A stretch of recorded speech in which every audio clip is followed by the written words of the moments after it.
नमस्ते, मी ज्योती पाटकर रांजणगाव येथून आलेली आहे. काळकूप गावामध्ये आपण ह्या सरांना अमृत ज्यूस दिलं होतं, कशासाठी आणि त्यांना काय रिझल्ट आलाय आपण हे त्यांच्याच तोंडून ऐकू. नमस्ते सर, तुमचं नाव सांगा. गोरखानंद शिंदे. तुम्हाला काय त्रास होता सर? पॅरालिस. आता तुम्हाला काय फरक पडलाय हे तुम्ही सांगा सर्वांना. एकदम फरक पडला आम्हाला. हात खाली होत आता वर जातो जाताना चांगला. आणि पायाला वगैरे सूज होती तुमच्या भरपूर.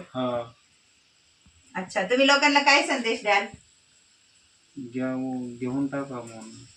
घरोघरी ये लोकांनी घेतलंच पाहिजे. बघा मित्रांनो, या सरांना आपण 2 महिने झाले अमृत ज्यूस दिलं होतं. त्यांचा हात पण वरती उचलत नव्हता, पायाला वगैरे सूज होती, ते काठीवरती चालत होते. आता ते काठी सोडून सुद्धा स्वतः चालतात. सर चालून दाखवा बरं इकडून इकडून बिगर काठीचं.